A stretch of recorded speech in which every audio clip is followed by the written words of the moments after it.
another edition of Cohasset Commons. I'm your host today, Town Manager Chris Sr., and on this episode we'll take a look at 1 year of Cohasset response to the COVID-19 crisis, including a look at today's successful vaccine clinic, which is starting to give hope to all residents about a return to normal life. As part of today's episode, we'll talk to Glenn Pratt, Chief Robert Sylvia of the Fire Department, Lieutenant Greg Lennon, Director of Public Health Pam Fahey, and our public health nurse Mary Goodwin. We'll also take a look at a special art project made by Cohasset Middle School students with special correspondent Quinn Kelly and segment producer Jack Cunningham. Please stay with us. Enjoy the episode.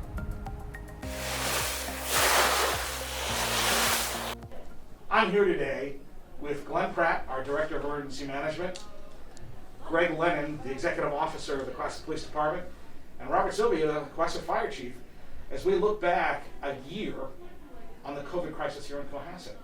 And it's hard to believe as we stand here with an active second shot clinic going on today, which is very exciting, to think that this all really hit us a year ago. And Glenn, it was amazing. I know we were all kind of contacted, again, that last weekend, February, first weekend of March. We got a text on a Sunday afternoon from our public health nurse, Mary Goodwin, the four of the group, saying that there was a confirmed case of COVID in Cohasset. And my first response to her was, "Who told you that?"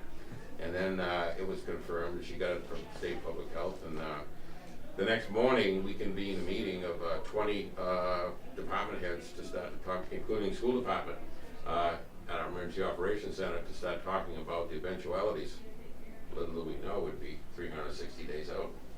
And the thing, we actually had talked, Glenn, about a couple months before, just in case, right? We had ordered some PPE. We had ordered some thermometers. Mary wanted thermometers and alcohol swabs, just in case, right?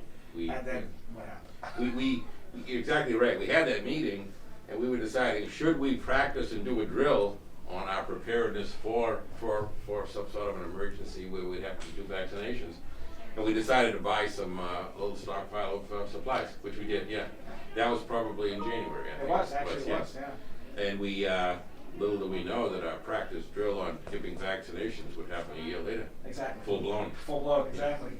So, Chief, this has been a really unique year, I guess, right? Is that what that is a major understatement, that it's been a unique year. And as Chris said, the timeline is that we got notified the very beginning of March, and by the middle of that week, we had already convened the meetings that Glenn has already mentioned. We had a morning phone call at 8 o'clock every single morning, and that ran for almost 3 months.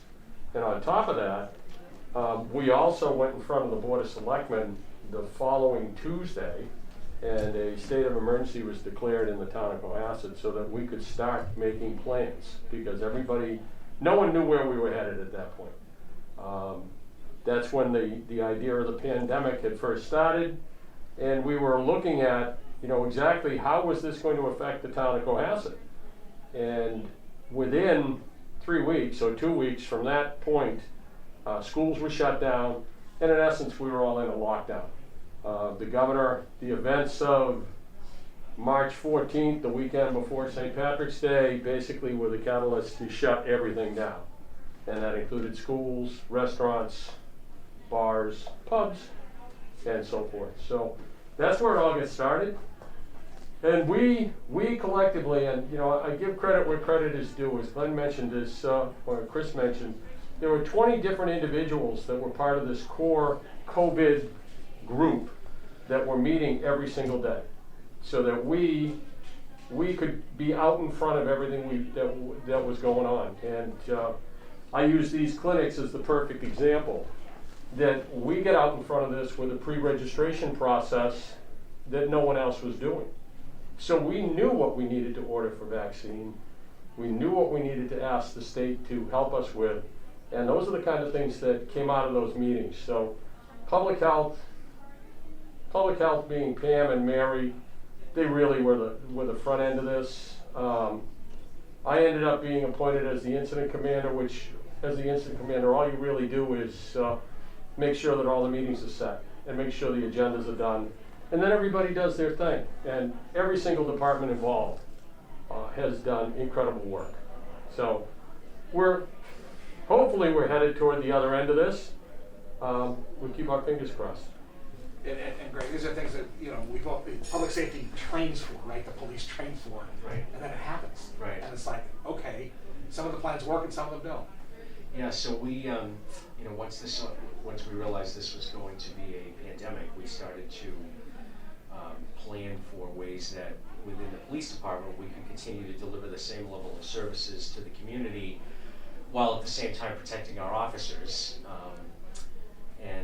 Because we obviously go to people's homes and, things like that. So we wanted to make sure that, services didn't suffer, but, we were able to protect ourselves. And fortunately, the town's investment in PPE and everything was critical to us because we never once had an instance where we didn't have the equipment we needed.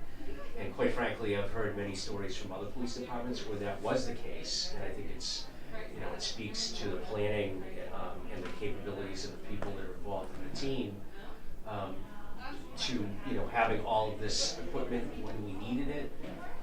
And still to this day, we're continuing with many of the protocols that we started back, a year ago. And it's really been flawless, our interaction with all the other town departments. We've supported, other town departments to the extent that they needed it from the police department, and we're very proud to have been part of the town's response to this pandemic. And one of the things you're talking about, Greg, policy-wise, is that historically the police were usually first on scene because you're usually in motion. It takes a little, and you always go into the house first. Right. Even on a medical call. Right. And in this case, one of the things that stopped right there is that the police don't go in first. Right. Because you just don't know what you're going into. And again, it was a change. If there was an emergency, you have to jump in. Right. But if it was a more routine ambulance call, you waited, simply because you had to keep people protected. And that was something that actually we were one of the first departments. I think Chief Quigley had worked on this with Chief Zilli, and then it got adopted in numerous other places. Right. That's correct. Yeah, the protocols that we developed under Chief Quigley were. We started getting phone calls from other communities asking for copies of our protocols. So yes, you're right. We, normally we are the first ones there because we're already out on the street, and we started to dial that back. Unless there was a life-threatening emergency, then we were going in. But for routine medical needs, we weren't. And that protocol ended up being, like you pointed out, sought by many of the communities. It's one of those things where you plan so you can react a bit like with muscle memory almost. Right.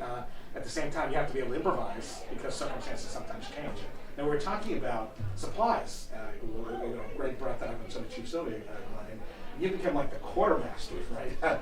Of PPE and boy, the town had to really stock things that we don't normally stock in quantity. Yeah, we had a very difficult time, like most communities in the beginning, finding personal protective equipment. We were low on the priority list of getting help from the state Mass Emergency Management Agency because we're such a small population. But just working and keeping at it, we slowly built up, and now we have a sufficient supply for our burn rate. We have a good system to keep track of who's got what and where it's going. But in order to do that, it was almost a full-time job working with procurement, hunting down every lead, and we're good now. And we've learned a lot of things. We've found things that work better than others, and now we're ready to go. But much of the stuff, it doesn't have a life expectancy, so it'll be on our shelf at our Emergency Operations Center for the future. Some of the items we cracked open at the beginning of the pandemic, I noticed the packing slips were dated in 2006. So we've had them in stock. So there they are. So there we are, and we got more we got. And now the state is a tremendous partner in helping us resupply.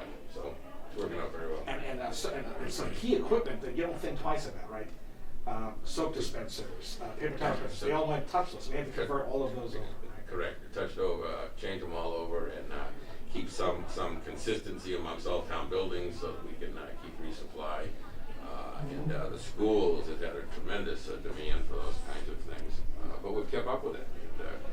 And, we're ready for the next thing. One thing I have to say is that I don't hear this from my counterparts in other emergency management agencies.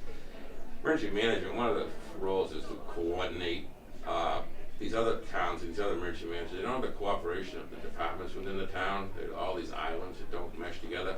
Not here. It's unbelievable, the team that works. And it's every department you can think of in town has had a piece of this somehow, whether they're sharing assets or sharing personnel or, it's been tremendous. And again, to echo that point, Glenn, is that there was such a need to bring our employees on, Chief. One of the things that you were involved in very early on was education, right? Because just like the public at large, our staff who needed to be here, right? We needed to make sure that seniors got fed, we needed to make sure that the police were there and the fire department was there and the roads were getting cleared. But staff needed to know what was safe and what wasn't, and there was a real education campaign, a real partnership very early on that we took a big lead on. Yeah, we immediately picked up on the CDC, the WHO, the CDC, and the Mass Department of Public Health, and all the guidance that was coming out. And one of the reasons we had to have those meetings almost daily was things changed almost daily. You just didn't know what you were going to do. On the 8 o'clock call, the first thing we would go through is what had changed since the day before. So the education piece was just along that we started the Coronavirus 101. And I went out to every one of the departments and met with the employees. And at first, as an example, it was stay 6 feet apart, wash your hands, and it's droplet, don't worry about it, you don't need a mask. Well, we know how that changed. So as things changed, we got the employees more and more involved. And through HR, Miriam Johnson in HR, we made sure that everybody got the most up-to-date information, as it changed, because we needed to do that. And it wasn't just our employees, but then it became other groups in town that we were starting to deal with. Youth sports is a perfect example. We had to work with them hand in hand to make sure that everybody was educated about what the requirements were. So it really did. We made a decision very early amongst the working group that it would be education over enforcement. Because enforcement, they told us we were going to be able to write $50 tickets. That was ludicrous. So instead, it was educate. And I think we've done a great job with that. In fact, I think, Greg, that's one of the really big lessons out of this. So we did walk around with the authority. In fact, there were a couple of times where I know that there were letters that were sent to some parents when we were having trouble early on with folks particularly kids not following the directives, and where we had to tighten up, like at the beach. That said, you folks are on the front lines, and it was really important to set an example. In fact, we used a lot of folks in uniform in our big education campaigns, wear a mask to protect us, and we wear it to protect you. Right. I mean, and how did that kind of work? How did everyone feel about that on the front lines? We wanted to set a good example for the public.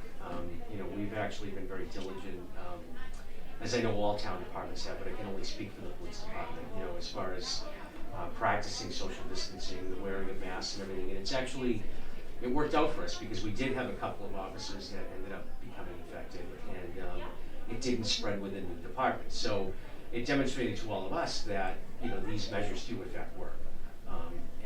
We tried to, we'd seen it firsthand, and the nature of our relationship with the community, we wanted to, as Chief Sylvia said, we wanted to educate when the opportunity arose, which it did. Almost everybody that we interacted with was respectful, and they understood where we were coming from. And I personally noticed mask compliance and whatnot is even now is much better than it was initially. There was still a learning curve at that time. Initially when the mask recommendation came out, and I think we see the results just walking around town of our education campaign. It's apparent, just driving through town. And Glenn, one of the things that you were also very closely involved in, as we talked through this as a team, was like, can we get a sign made? And boy, there were just signs, and some of them were really kind of memorable. So we were a lot of signs, and they were all designed with the purpose of being informational rather than directional, saying don't do. And we have them around, and some of them I think will survive the pandemic and just be part of our normal posting. So we have a lot of that. The other thing we should mention too is that the nonprofits in town that run these big events that are part of the community, which couldn't do. They were tremendous. They voluntarily stepped back, said, what shouldn't we do? How can we participate? The folks at Sandy Beach stepped up and controlled the number of people on the beach because more people went to the beach because there's nothing else to do. So every way you looked, there was cooperation. But like the chief said, it was all educational. Let's be in this together rather than somebody going out writing tickets. I think that's probably the biggest lesson from this, right? Is that it was one community, right? I mean, and you said, and whether it was staff or the the groups of us collaborating and working with citizens, we actually made the most of this being a small collaborative town. It really did. Along that line, it was when we talked about that education piece.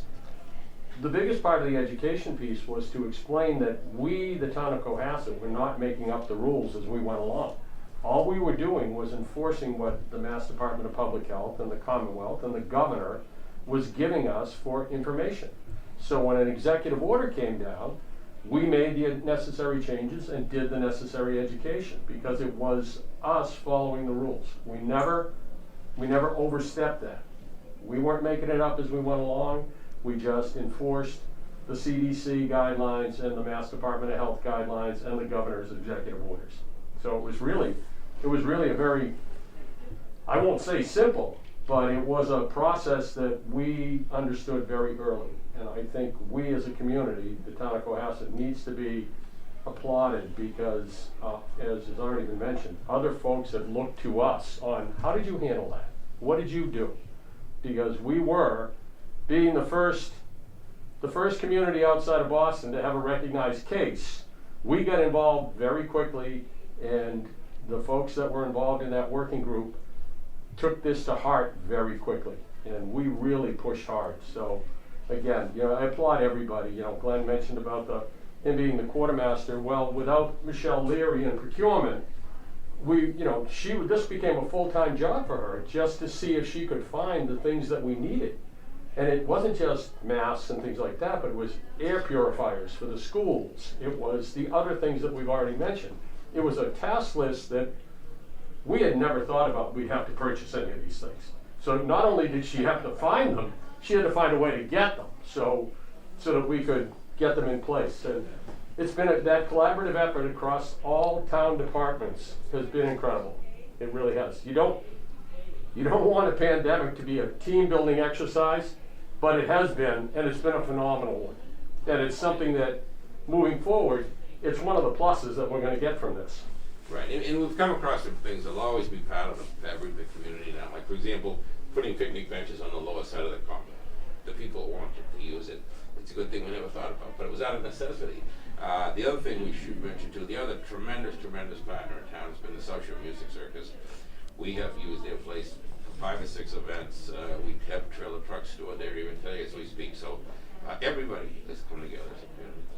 And just piggybacking on what Cole was talking about improvisation and using facilities, the police department. So piggybacking on what Glenn was just saying, Greg, your department, I think more than others, really had to change how you did business because the courts almost shut down for all intents and purposes, right? And you were still running tickets, there were still people speeding, and unfortunately there were still people committing crimes. Right. And you had to arrest them, and then you had to change how we did things, right? There's a whole trailer that had to be bought. Right. It basically became like a mobile version of the courthouse. Right. Yeah, a lot of the, you're right, the court system did essentially shut down, which is unprecedented in history. And we began to have to conduct, various court hearings and whatnot remotely, through Zoom. But of course, our police station is dated. We didn't have the space for it, so we did procure this trailer that became our Zoom trailer, which is what we refer to it as, and we've had to use that to conduct various hearings, that were required. We were able to improvise and adapt, but it was great that the town provided us with the resources that we needed. You know what I mean? Like, all we had to do was ask. It wasn't any type of hoops to jump through or whatever. I mean, it's from our perspective, the police department, the town has provided us with everything we needed to function during this pandemic, and I think it's the whole town response to this has really been a model response. I think think we'd all agree it's not something we want to ever do again, right? Well, once in a generation, once in a century is probably enough. Any particular, I mean, you've highlighted a couple of things, then. Anything you want to just add on? We could talk about this, by the way, for hours. For hours. And we could bring in dozens of other folks who are involved in some aspect. I mean, if I had Rob Menard, our CIO here, he would talk about how we literally had to go from analog to digital almost overnight, from the schools to the police to just public service that we provide. And we did. I mean, fortunately, we kind of made some great investments. I mean, when we built the fiber loop, who would have thought we would have had to support universal at-home education, right? There was no, but that's one of the things, and this building too, right? There was no plan to have a vaccine clinic here. This was a community hub, and it became a critical resource. So this building has been in really a home base for so many critical things that have gone on during this. And without specific planning for it, but knowing how critical to have a building like this was, right? So it's those long-term investments that really pay off when you need them. Well, one of the early things, speaking of IT, one of the early things that happened was IT said, gee, we're going to have to get a way to meet virtually. There's this thing called Zoom. Why don't I order an account under emergency management? We might use it. And now it's become kind of government. Exactly. So. No, the two things that I would just mention as I kind of wrap up my thought process on this. The employees of the town of Cohasset really have to be applauded. They have had to make changes on the fly constantly, whether it was work from home, partly in the office, partly at home, whatever the case may be. But town government had to keep going on, and these employees have done everything that needed to be done to get the job done. And it's right down to, as I look out at the vaccination clinic that's going on, when we built the vaccination clinic, we knew that we were going to need to staff a lot of positions. And a core group of town employees stepped up to that and said, we'll do this, and they've been here every day. This clinic very simply runs like a fine Swiss watch. It really is spectacular watch, and the fact that we could do twice the volume that we do on a daily basis when we get vaccine. So we built this, we collectively, the group, built this to really have a high throughput. And unfortunately, because of vaccine supply, we haven't been able to get the things done we want. But I have to applaud the employees of the town of Cohasset, the staff of the town of Cohasset, whether it be at the schools, at town hall, at the library, here at the senior center, police, and my final note is fire. The guys at the firehouse, obviously, when this first came in, we had to make changes inside the house. Because if you know anything about a firehouse is like a family. And the thought process is always the same thing. If one of us, when we all go to a fire together, if one of us is going to go down, we're all going down together. If the ship sinks, we're all going with it. We had to get away from that. And we had to understand that we were more concerned about the virus coming into the firehouse than coming from the firehouse back to home. And it really was one of those things that the guys embraced this. They took care of the mask requirements inside the building. The firefighters have been wearing masks inside the building since March, whenever they're at work. When they go out on calls, it's masks. They had to change protocols because South Shore Hospital decided that we needed to do certain things. They had to take the idea of decontamination to a level that we've never seen before. So again, it was just as Lieutenant Lennon has mentioned about the police department, all of these guys had to be educated about what the beast looked like, and then they had to work from that period. And they know the nature of it, they know exactly what they need to do, and knock on wood, we haven't brought the virus home from the firehouse. Just as the police said, we've had a couple of people that contracted it, but it wasn't because of an exposure at the firehouse. So kudos to the guys at the firehouse. They did a phenomenal job during this past year addressing everything that came with COVID. So that's kind of my thoughts in closing, Chris. You get the last word, Lieutenant. Okay. We're very pleased with, from the police perspective, the way this has proceeded, for the past year.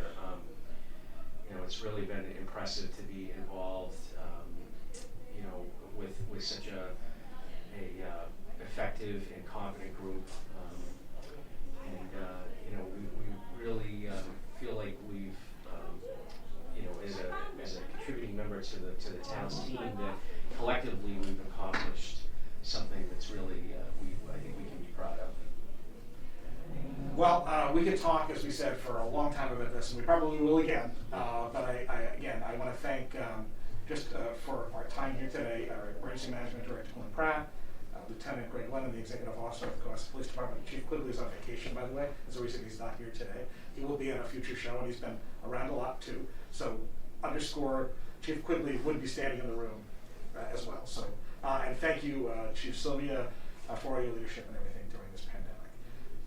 And again, more to come. So great.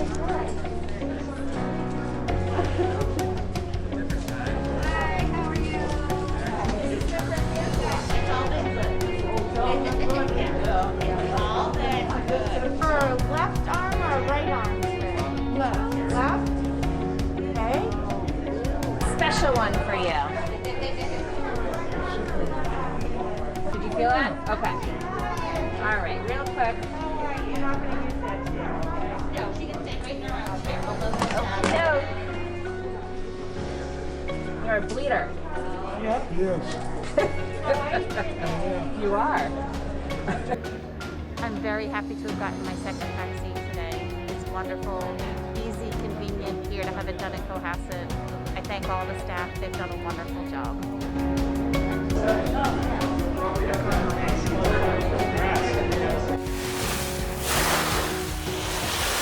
This is such an organized, it really is such an organized system. It should be happening in every town. It's so much easier than the larger organizations. You come in, you check in, get your shot, 15 minutes waiting, and you're out in 25. It's amazing. It really is. And how long have you been here? Like, How many how many times? days have you? I've done 2 sessions right now, and I think they've had a few more than that. As part of our continuing look back at 1 year of COVID here in Cohasset, I'm joined by our Town Health Director, Pam Fahey, and Public Health Nurse Mary Goodwin. Thanks for joining us. And we're sitting here in the main room of the Willcutt Commons Senior Center, where we just completed a vaccine clinic. So Mary, this is what we were all waiting for, right? This is what we're waiting for. And we'll talk about what happened a year ago. But so tell me a little bit about today. How do you feel about it after a day like this? Oh, today was great. We vaccinated 86 people, second doses. So it's good. It's all our 75 and older. So yeah, it went really well. It goes very smoothly. We can easily accommodate more people than that. We've learned that. Now this is our 4th clinic. So yeah, we're happy with it. If we could get the vaccine, we could really go at it. So Pam, we're here now a year later. Right? Yeah. So think back to March 1st or so of 2010. I'm sorry, that's 20 years ago. Yeah, 2020. 2020. See, I'm looking back too far. So a year ago, tell me what happened. Sure. What do you think?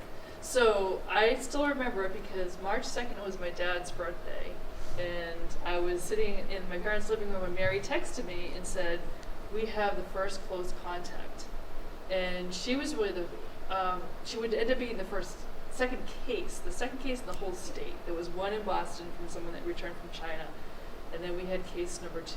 So we went to work Monday, and we had the press come in, and unfortunately you were actually taking a rare day off. And I remember I had Byron Barnett in my office. There was a woman from Fox 25 News who was running around town hall. We were all just looking at each other, what are we going to do? This is crazy. And it just really exploded. So we didn't really have time to gather and plan too much. It was just thrust upon us immediately. But we got it together pretty fast. And we had meetings every day with our emergency management team. And before you know it, we were on the right track of, being organized and knowing what we were going to do. So I remember, Mary, when we were talking about this back in January, a year ago, January, and you were like, maybe we should get a few alcohol swabs and some thermometers. And we said, sure, let's, that'll go bad, right? Right. Who would have thought that a few months later you were going to be meeting them, and that we were kind of ramp up. I just spent some time with Glenn Pratt and Chief Sylvia and Lieutenant Leonard talking about some of the logistics and all. But tell me about that first call you got back a year ago. So the first call was on a Sunday afternoon, so it must have been, that was March 2nd, It was I guess? March 2nd. And I happened to be out in the yard, and I got a call on my cell phone, and it said on the caller ID, Mass Department of Public Health, and I thought, why would they be calling me on a Sunday? So I took the call, and it was one of the epidemiologists, and she said, so I just wanted to let you know you have a close contact of a COVID case. And I said, what does that mean? So she said, well, we've already talked to the person, and at that point, the state was going to come out and do the testing and then send it to the CDC. That was how it was working in the beginning, right? So the state would do the test. If it was positive, they would send it to CDC for confirmation. So I got off the phone and I thought, oh my God, what does this mean? And yeah, from there it just took off. I think I texted Pam and I texted Chief Sylvia, and yeah, the rest is history. Here we are. Because I actually remember you reaching out to me, as a matter of fact. I'm like, why is Barry Goodwin calling me on a Sunday, right? And I was, as you said, I was on a weird trip. I was actually with friends in St. Louis. And I remember going out and just, the whole world was just like, what's going on? You have to worry about this. And things were happening in Washington State. And we all went out and didn't think anything of it. And it was probably the last breakfast buffet I'll ever eat at this point, right? At the big hotel we were in. We went to a football game. And as I'm coming back, after having talked to you on the phone, there's a woman across from me wearing a mask. And I never saw that, right? People didn't do that stuff. And I'm like, what's up? And then you had told me what was going on, and I jumped in that first day. I came back Tuesday, and I did 3 interviews in a row, and I had no more knowledge than any of us. Yeah. But I do know that the 3 of us got on the call with the state epidemiologist, right? We were like the first people on the phone saying, what do we tell our residents? What do we do? Right. And I remember that Tuesday, I guess, was a primary, and these people wanted to vote. How do we do that, right? So yeah, it was crazy, because at that time we thought the virus could maybe live on objects, so we were handling the ballot with gloves, and yeah, we've learned a lot. I mean, so one of the things that you clearly train for and prepare is something like this, right? I mean, you track outbreaks of various things, whether it's mumps or flu or other things, as part of the state's normal tracking. And Pam, part of the whole Department of Health is just looking at health issues and planning for things like this, right? We had actually planned a drill to do to drill a clinic like this for March a year ago. That's right. We had the DPH coming down to They were coming down, and of course that never happened because a year later we're actually doing the actual thing. And I got to say, the planning really matters. At the same time, there's a whole lot of ability just to react on the fly, isn't there? Right? You just have to be prepared and roll. Yeah, and a lot of this is, I've been doing flu clinics for 13 years, so we've drilled this, right? We even did drive-throughs in the fall because we thought that possibly we'd do drive-through COVID vaccinating, but so yeah, I mean, we're in good shape to do this. This is what we do. So what are some of the most memorable moments of this last year that kind of jump out at Pam? I'll start, sure. For me, it was food and the whole supermarket experience. Everybody panicked, and everybody did just crazy shopping, like in the supermarket and stuff. And every store ran out of toilet paper and paper towels. One morning, I went to Shaw's before work, and the line wrapped around the whole store into the back of the store. And I remember when I finally made it to the front, 45 minutes later, the woman in front of me had $600 worth of food, like her cart was overflowing. And it was just crazy panic time. And I remember telling you, like in a meeting, I was so worried about the grocery store workers, because now a year later, it's hard to even imagine, but people weren't wearing masks back then because there were no masks to be found. The hospital workers had to have what little supply there was. So it's hard to imagine, but for almost 2 months, those poor grocery store workers were face to face with people, with giant lines. And I remember thinking, if they go down, what's going to happen to all of us? And it was just a matter of time, and luckily, at least the stores figured out how to use the plexiglass.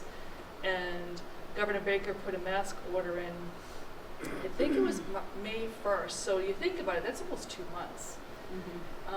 So we had people luckily making masks for people, but for 2 months I was really nervous about those poor grocery store people. But thank goodness they made it through. We all made it through, and people finally started to relax. And like Mary was saying, everybody thought like touching things was going to spread it. So people were, trying to disinfect their food from the grocery store. I mean, it was a really scary time. It's almost starting to fade away now, but it was very tense and scary.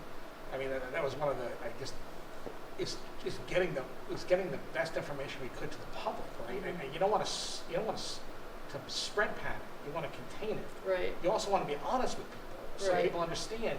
This is serious. And again, we had a lot of those conversations. I remember we talked about keeping public spaces open, and the beach was one of them. Like the beach was a release valve. How many people historically go to the beach in March or April? Nobody, right? But it became a lifeline for people to go walk the dog or just get some fresh air, and people were starting to abuse that. I mean, remember we had some of the conversations, people were having parties. It's like, this is not an excuse to pretend like this isn't happening, right? And that was probably the hardest thing to get through, I think, was to tell people, this is serious. We don't want you to panic, but you got to take it seriously. So, what were you finding, Mary? Oh, it was just in the beginning when the schools were still open.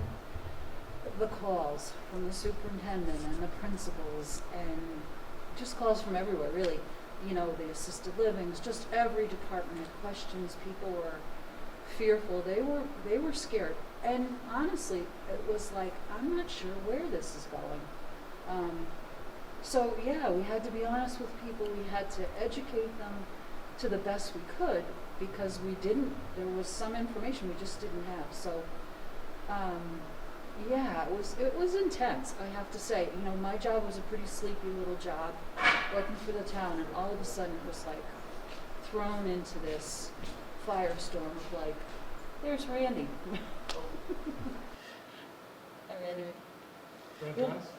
One of the worst things I remember too is that. Hold on one second. All right, we'll just Pam and I will talk. Well, the worst part about my job for a while there was the governor declared that we had to shut down close personal contact businesses.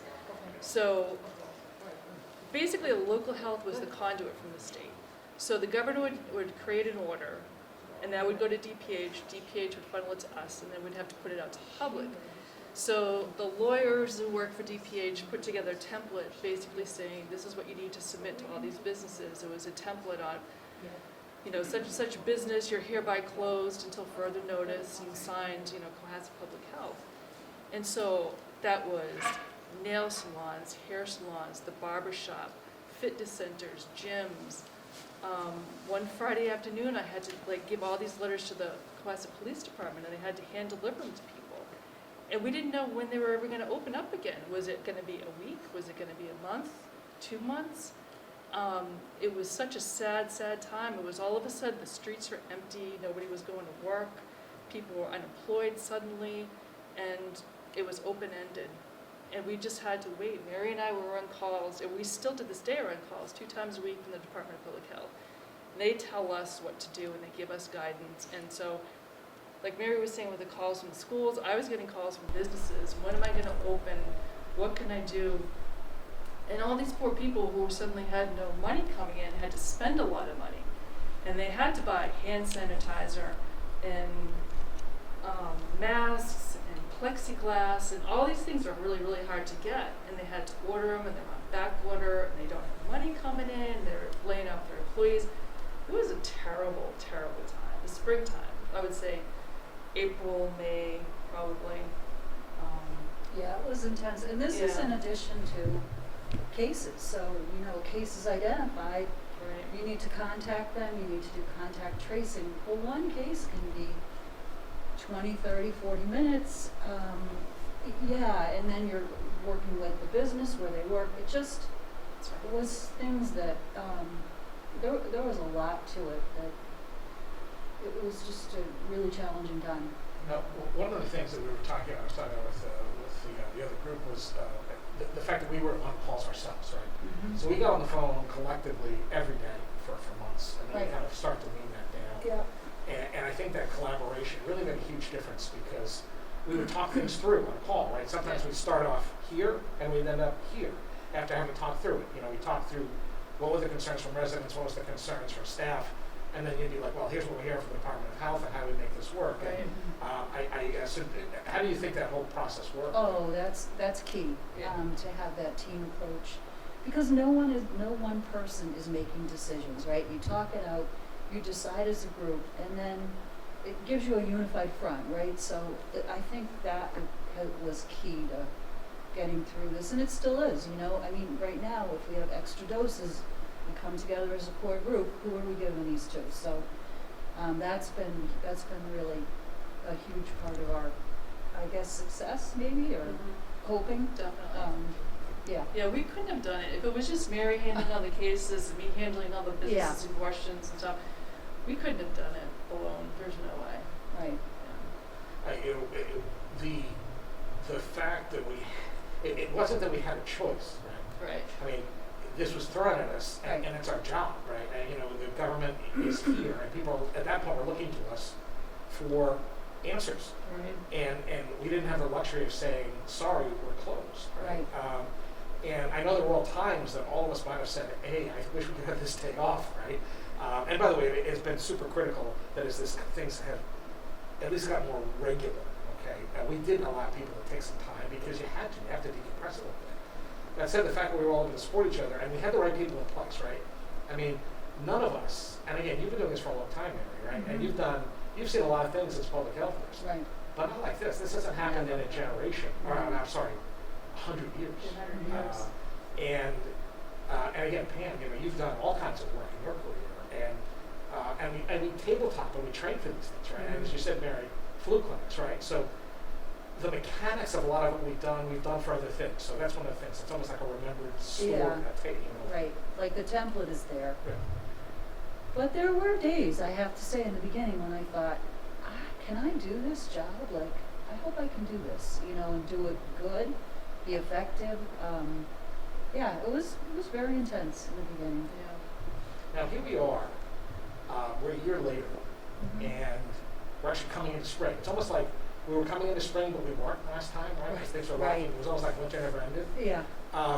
And we're finally starting to see light at the end of the tunnel. And tell me some of the reactions you're getting from residents who've been able to work with. Oh, they're so relieved to be vaccinated. It's really, I don't think we understand the stress that people have been under, the isolation, you know, they can't see their family, they can't see their grandkids. They're so relieved to get this vaccination. I've never seen people like that. You give them a flu shot, they get their flu shot. I've vaccinated hundreds of kids. They don't want to get vaccinated, but this is like, the sense of relief is unbelievable. Yeah. Giving people back their freedom, basically. And the ability to see their families and hug their grandkids and stuff. It's been really rewarding because, I mean, like I said before, in the beginning it was so sad to shut people down, but now to not only have businesses open up and operating safely, but to give them this freedom with the vaccine has been really tremendous. Well, one of the things that we've been able to do here locally is also direct contact folks. We you know, Pam, you were like, we need to set up a pre-registration system, and we did. We actually had town staff, Jason Federico and others were able to pull us together. And then it gave us the tools that we can walk through this. And obviously, things have changed, you know, unfortunately, not quite the way we would have liked. We would have liked to have done more of these. Right. That said, what we've been able to do, though, has really made a real impact on people. Right. I mean, one of the good things about being a small town is that the state has only been giving out 100 doses per town, and luckily it has a bigger impact if you're a smaller town. So you can feel the impact that you've made for people. Definitely. You know, as you go through the list of vulnerable people, and people know who each other are. You know, they know on the list like who we should be watching out for. You had said to me, make sure you get Martha on this list, and you know, so. There she was. Yeah. Saw her today, right? Yeah. You know, and that's one of the nice things about a small town too, right? We know who the most vulnerable are, and they know where we are too. Yeah. So, and they can contact us. And I think the one bright light in the fact of this local vaccine cloud, is that I think we've been able to get all of our most vulnerable right at this point, right? Feels We've like gotten a good chunk of them, that's for sure. Yeah. And the EMTs have gone to people's homes and made personal visits and stuff. Yeah. I've gotten great feedback about how wonderful they are, and it's really good. So I just, we have to, again, this has been fabulous. And by the way, the work that the two of you have done has been outstanding. So thank you again. It's been a real pleasure. Not something I think any of us want to do again, right? It's been most certainly memorable. But I think it's been really successful because of the work, the professionalism and the calm. And the nice thing, Mary, is we could all solve those things privately. Am I ready for this? But you were, and you were, Pam, and everyone was. And I think that sense of confidence makes a difference, right? Right. But when you get up in the morning some days and you say, holy mackerel, this is a big deal. Like, are we ready for this? But you get through the day somehow, and you're right. I mean, we are trained for this. This is what we do, but never to this extent. And hopefully never again. I know, hopefully never again. Yeah. So I know we can talk about this. Some of the stories we can talk about. For Oh, yeah. Anything that kind of jumps out that you want, any story you want to share, or kind of like cap here as we wrap this segment up? Well, I think for me, I've actually gotten to know a lot of business people that I never would have normally known, which has been really good. And so I feel like I had been on the job for 2 years at that point, and now I'm coming up to my 3rd anniversary. So I would say in the last year, I've met 10 times as many people as I did the first 2 years. And it's all good now. Like, now I feel like I'm on a really friendly basis with a lot of people. So that's actually been advantageous. Silver lining. Yeah, exactly. I think the other thing, I think it's demonstrated how important public health is. I mean, it's really important to have a strong vital health department. I know some towns don't even have a public health nurse, and so just to put my plug in for public health, I think it's a really important department and I think we've demonstrated that over the past year or so. And I can tell you, when I came here from New York, I was surprised to have this at the local level. Because where I came from was not at the county level. And quite frankly, I can't imagine how they're making it work on that scale, because I know that they weren't equipped for this. Right. And I agree, Mary and Pam, for certain. Having the right staff, having the right resources makes all the difference. We can't do it all. We can't be a mass vaccination site in any scenario. No. But we can make a difference, and a significant difference, across a whole wide spectrum of things. And I guess the silver lining of this is that everyone's been a little bit battle tested. We've come through it, and I think there's better technology, the planning. We know it works. We've been able to refine the clinics. You can even do drive-in clinics now if you need to, drive-through, because we've Right. who would have thought we would have had to do that, right? Right. Drive-in town meeting, drive-in flu clinics, right? That said, there's been a lot of new skills learned, and I think that'll help us be, as you said, knowing more folks, and having been there for people, been there for the business owners, been there for the residents. It's opened up even better communication so we can help each other through these kind of scenarios. Another piece that I always felt important was, to have an office in town hall. And I know people say, why do you need an office in town hall? And I think all those years, it put a face on your public health nurse, right? So people have a comfort level with that. Then that's the nurse in town hall, right? So I think, it's a lot of those things that were in place that helped us to get through this. So. Well, again, we could probably talk for hours about this. And again, fortunately, today, wrapping up another successful second shot. So, Yeah. Pam Fahey, Director of Public Health, and Mary Goodwin, the Public Health Nurse for the Town of Cohasset. Thank you both. Thank you. Thank you. See, we all know you. I saw the peach stickers. I know. Lucky me. And the dog licenses. Yes. Sorry. Sorry. No, it's not. It's not cracking. There you go. It's done. Done. Then you get a Band-Aid. Okay. And you're on your way. Thank you very much.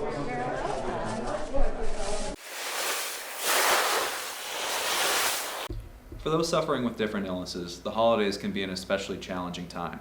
This year in particular, with the COVID-19 pandemic, things had taken their toll come December.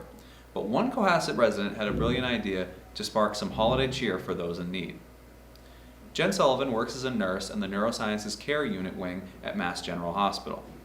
Sullivan deals with many patients who are in long-term and who had to spend the holidays away from their families this year. Looking to brighten their spirits, Sullivan reached out to the Cohasset school community for a little bit of help. Sullivan, the mother of two, a daughter in 7th grade at the middle school and a son in 4th grade at Deer Hill School, connected with Principal John Mills, who quickly enlisted the help of his art department. For a few weeks in December, Cohasset students crafted away, creating artwork to be brought in to Mass General. Over 200 pieces were collected and brought to the hospital, where they were hung by Sullivan and her team of nurses on that wing, decking out the unit to try to spread that holiday cheer. Sullivan said that the feelings of happiness and joy for both the staff and the patients brought on by the artwork was immeasurable, and said that it was a great way for patients to feel like they were still connected to the outside world and that somebody there was caring about them. As the calendar turned and Valentine's Day came over the horizon, Cohasset Middle School's art teacher Laura Schwartz decided it was time for some new artwork to be hung at Mass General. So Laura, after doing all of the artwork in the winter, you decided to take it upon yourself and give them some new decorations for Valentine's Day. Yep.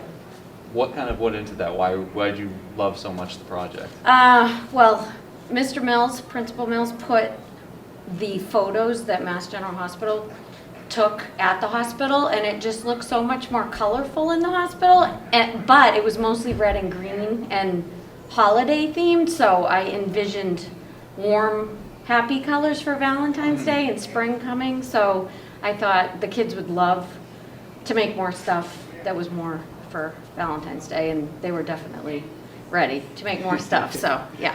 Very nice. Yeah. And I think you had a shift of your cohort, I guess would be the way to say it. Yes. So some students that didn't get to before now got to participate. Exactly. Yeah. So I made a new assignment, and I put examples. As soon as people started handing in stuff, they could look at Google Slides and see examples for ideas and whatnot. And yeah, so it was nice. I got a lot of kids involved. It was fun. Yeah. About how much artwork did you put together?